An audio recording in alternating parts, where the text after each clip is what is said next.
La agricultura colonial en México duró 300 años.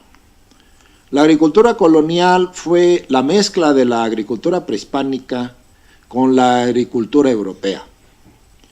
Los granos europeos que llegaron, la tracción animal y un sinfín de frutas, de legumbres que vinieron de Europa, del viejo continente. La agricultura colonial también facilitó la expansión de la agricultura mexicana, de la agricultura prehispánica, a todas partes del mundo. No nos podemos imaginar nosotros ahora que el maíz que es nativo de México se cultive en todos los países del globo, prácticamente.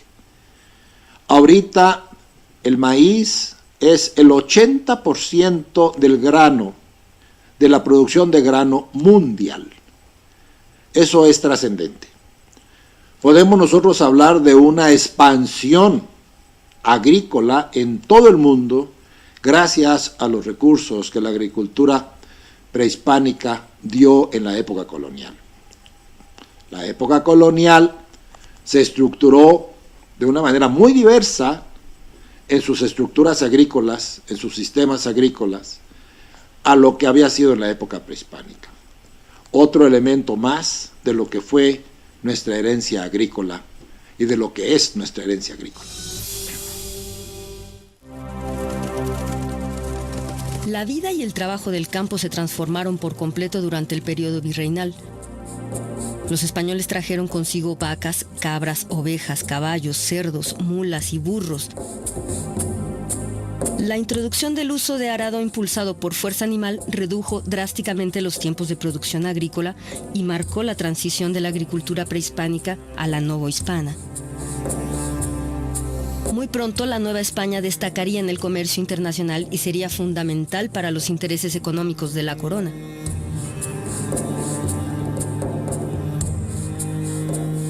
Los colonizadores también trajeron el sistema de rotación de cultivos y de riego, el uso de abono animal y la azada.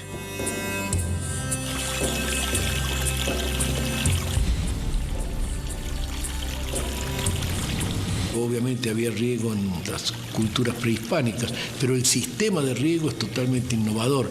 Es el riego que los labradores andaluces hacen, los árabes, de allí es tomado por los castellanos, por los cristianos, y de allí traído a América. La articulación de los nuevos sistemas de riego es una importación tecnológica de Europa y cultural de Europa, ¿no?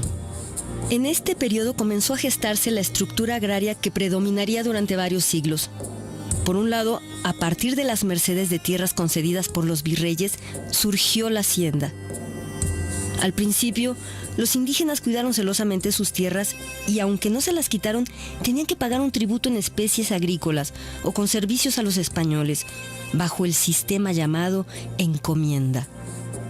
La hacienda es como la gran institución introducida en el siglo XVI que va a cuajar en el XVII sobre la base, por otro lado, de un fenómeno absolutamente fundamental a mi juicio, que fue el derrumbe poblacional del siglo XVI. Entre el 85% de los habitantes, pues en un lapso de 90 años desaparece de la escena, pues entonces allí hay un vacío que la hacienda ocupa.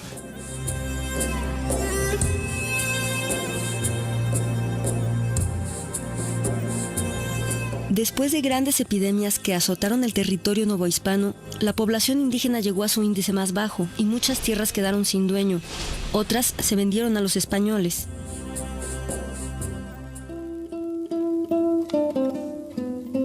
Para el siglo XVII, más de la mitad del área agrícola y pastoral estaba en manos de hacendados.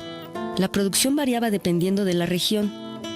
En Hidalgo y Tlaxcala se producía pulque y había cultivos de maguey, maíz, trigo, haba, cebada y frijol. En Guadalajara las haciendas eran las principales abastecedoras de granos de la zona.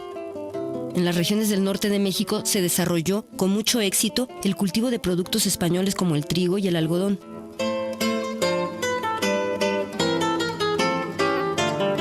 Muchos productos originarios de la Nueva España fueron llevados a Europa y algunos fueron aceptados rápidamente, como el cacao.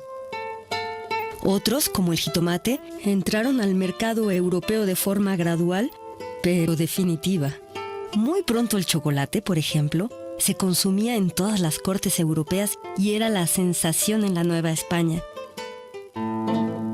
Comercialmente, la grana cochinilla, obtenida del nopal, que daba el vívido color escarlata a las telas más lujosas de Europa, brindó réditos invaluables a la corona. La vid novohispana fue prohibida por España para que no compitiera con su producción. Por el contrario, cultivos como el lino, cáñamo y trigo fueron promovidos por su importancia comercial.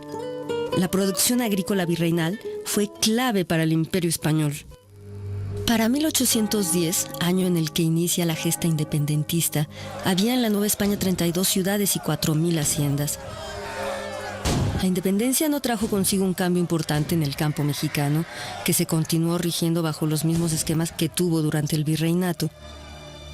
Algunos críticos cuestionaban el latifundio, pero el país cruzaba por una época turbulenta que no permitió acciones concretas para modificar la estructura agraria. La gran reforma la hicieron los gobiernos liberales con las leyes de desamortización. Ni la iglesia ni las comunidades civiles, principalmente indígenas, tendrían tierras. Estas reformas propiciaron el crecimiento de ranchos y haciendas. Para finales del siglo XIX, la inversión extranjera, la expansión del mercado mundial y la llegada del ferrocarril a México permitieron el surgimiento de nuevas formas de comercialización. México se volvió proveedor de materias primas, minerales y productos agropecuarios al exterior. Localmente experimentó un crecimiento del mercado interno que se tradujo en desarrollo, pero que también alimentó nuevos conflictos. La creciente presencia, inclusive en las comunidades campesinas, ¿no?, de elementos comerciales, de elementos de circulación mercantil, incrementan, inclusive en su interior, incrementan pues las diferencias de nivel social, ¿no? Es decir, van acentuándose fenómenos de caciquismo al interior de las comunidades, de acumulación, de usura, de préstamos usurarios, en fin, de acumulación en un sector específico de estos pueblos de cierta riqueza comunal. La vieja idea de la comunidad se ve muy alterada. No todos los campesinos tenían tierras para cultivar, y los peones cada vez estaban más endeudados con sus patrones. Hace 4 meses que me deben esos 50 pesos, desde las fiestas de septiembre, y todavía es hora que no me pueden acabar de pagar. Con el favor de Dios, para el otro domingo que entra le pagamos los 10 pesos que faltan, don generoso. 16, 40. Aunque nos tardemos un poquito, los de Janicho hacemos buena paga, don generoso. Me salen debiendo 13 pesos. Algunos levantamientos aislados anunciaban aires de descontento social, un descontento que tomaría forma al terminar la primera década del siglo siguiente. Nadie podía anticipar cuánta sangre estaba por derramarse.